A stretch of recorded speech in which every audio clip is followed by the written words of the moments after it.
What if the most explosive, unpredictable, and physically commanding force in hip-hop history was being systematically dismantled by the very vessel that contained it? What if the complex, furious machine that crafted 1,000 impossible verses was, gear by grinding gear, shutting down? This is not a story about a diet. This is not a story about getting in shape for a movie role. This is the story of a man who moved at the speed of sound, only to find himself completely stationary, trapped in a prison of flesh and fatigue, a ghost in his own legendary machine. His name is Trevor Tahiem Smith Jr. Busta Rhymes. And the most radical, breathtaking transformation of his life wasn't a new album, a new flow, or a new supergroup.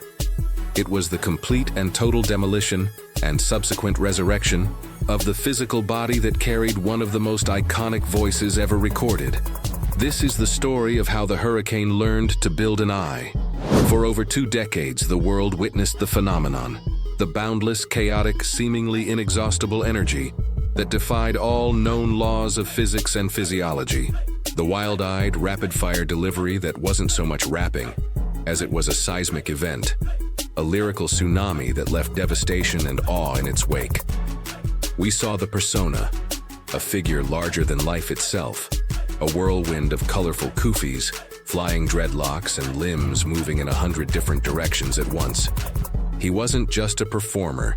He was a human explosion frozen in mid-detonation. But behind the glorious, chaotic spectacle, behind the Hurricane, was a man being slowly, silently consumed by the very storm he conjured. The lifestyle that fueled the art, the relentless tour schedules that blurred days into nights, the endless studio sessions running on cheap food and cheaper energy, the immense pressure to always be on, to be the most explosive entity in any room he entered, was quietly, methodically suffocating the artist within. The body that had been his instrument, his primary weapon of mass musical destruction, his vehicle to global domination, had become a gilded cage, its bars forged from excess weight, chronic pain, and sheer exhaustion. He was, by his own stark admission, carrying over 340 pounds. His knees, ankles, and back screamed in protest under the relentless, crushing load. His breath, the very breath that powered his legendary multi-syllable cadences, came in short, inefficient gasps. The fire in his eyes, that unmistakable spark of manic genius, was being dimmed day by day by the sheer physical burden of simply existing. He was living the ultimate cruel contradiction. How could a man whose entire art form was built upon the foundation of explosive, hyperkinetic movement find himself struggling to move? The wake-up call wasn't a single dramatic heart attack or a doctor's grim ultimatum delivered in a sterile office. It was something far more insidious, and in many ways, far more terrifying. It was a quiet, creeping, pervasive dread that settled deep in his bones. It was the slow, horrifying realization during quiet moments at home, looking at his children, that he might not be there to see them become adults. It was the profound grief of looking into a mirror and no longer recognizing the man staring back. A man who was perpetually tired, who was in constant, low-grade pain. A man who had become a fading, bloated photocopy of the vibrant, unstoppable force he once was. The decision to change, when it finally came, wasn't a New Year's resolution scrawled on a piece of paper.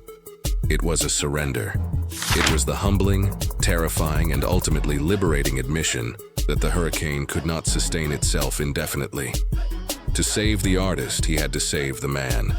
He had to learn a new, unfamiliar rhythm, the slow, deliberate, monotonous, and punishing rhythm of absolute discipline. He had to become the calm, focused, unwavering eye of his own storm. The transformation began not in a gym, but in the silent, labyrinthine corridors of his own mind.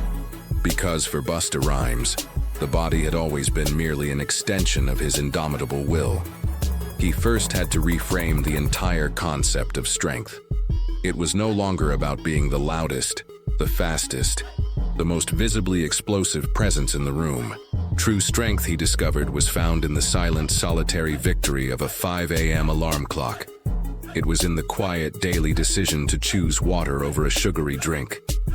It was in the profound humility of being a beginner again, of walking into a gym stripped of his legendary status, of having to learn how to squat, how to lift, how to breathe, all over again. He assembled a team, a taskmaster of a trainer who was completely impervious to his fame, a nutritionist who dealt in data, not deference. In the gym, he wasn't Busta Rhymes, the global icon. He was Trevor, a client with a mountain to climb. And the climb was brutal, methodical, and unglamorous. The workouts were structured with scientific precision, designed not for show, but for survival and functional longevity. They focused on compound foundational movements, deadlifts to rebuild the posterior chain that supported his massive frame squats, to forge pillars of strength in his legs, and carefully programmed cardio to reclaim his cardiovascular health, to give the gift of deep, full breath back to his legendary lungs. This was no longer about ego or performance. It was a pragmatic, desperate mission of self-preservation. Every drop of sweat that hit the rubber floor was a penance paid for years of neglect. Every fiber of muscle that screamed in protest during a final grueling rep was a testament to life fighting its way back in. But the gym was merely the public battlefield, the theater of war. The true, decisive conflict was won in the private daily skirmishes fought in the kitchen. He embarked on a nutritional overhaul so comprehensive, so absolute, it was akin to learning a completely new language after speaking only in rhymes his entire life. Out went the processed fuels, the sugary landmines, the late-night calorie bombs that had been his companions for decades. In came a new world of clean, whole, intentional sustenance. Lean proteins like grilled fish and baked chicken became the essential bricks and mortar for his rebuilding body.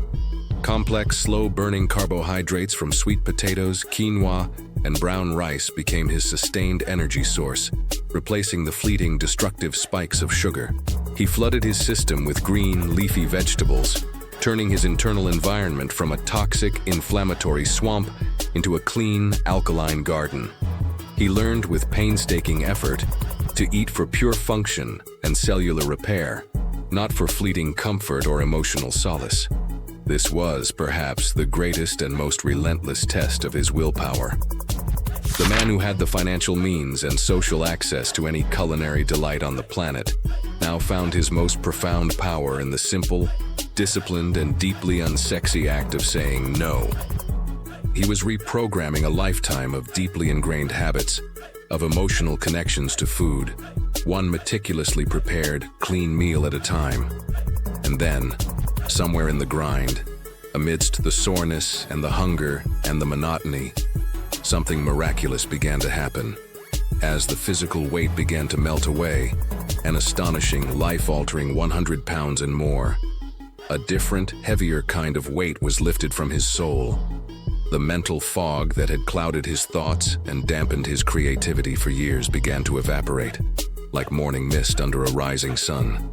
The chronic grinding pain in his joints and back vanished, replaced by a feeling of lightness and freedom he had forgotten was possible. The shortness of breath that had haunted him was replaced by a deep, powerful, and efficient lung capacity that made him feel like he could run for miles. The man who had been slowing down, grinding to a halt, was suddenly moving through the world with a vibrant, electrifying vitality he hadn't felt since his 20s.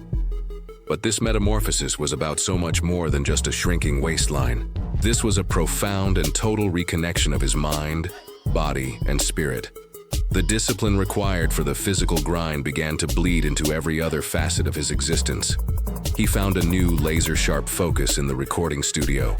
His mind was clearer, his creative channels less clogged, his artistic vision more potent and channeled than ever before. The hurricane was still very much present. That was his essence.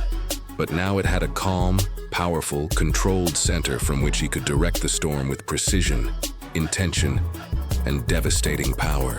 He was sleeping deeply and restfully. He was present, truly present, with his family.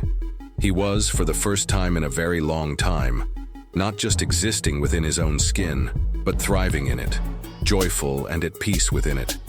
The results, when revealed to the world, were nothing short of breathtaking. The man we see today is a living, breathing, rhyming testament to the awesome power of total human transformation. The 340-pound figure is a ghost from a faded past, replaced by a lean, powerfully built, and remarkably agile physique that radiates health and strength. His face, once puffy and strained under the weight, is now defined, sharp, and etched with the wisdom of his journey. The familiar, mischievous glint in his eye now brighter, clearer, and backed by a profound, hard-won inner peace. When he commands a stage now, it's not with the frantic, desperate energy of a man trying to outrun the limitations of his own body, but with the controlled, explosive, and masterful power of a sovereign artist in complete, absolute command of his instrument. He didn't just lose weight, he gained decades of a future. He gained a quality of life he thought was lost forever. He gained himself back.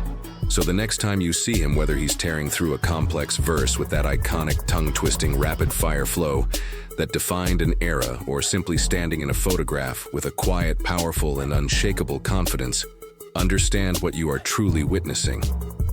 You are not looking at a man who simply went on a diet and started working out. You are looking at a man who performed nothing short of a resurrection. You are looking at the raw, untamed power of a will so fierce, so determined, that it stared directly into the abyss of its own mortality and chose with every fiber of its being to rebuild from the foundation up. Busta Rhymes' Transformation is the ultimate remix, a classic, beloved track of self, stripped down to its raw, painful, and honest a cappella truth, and then built back up, layer by painstaking layer, with a new, harder, smarter, and infinitely more sustainable beat. He proved, in the most visceral way possible, that the most important, impactful, and enduring verse you will ever write is the one you live. And his is a God-level masterpiece.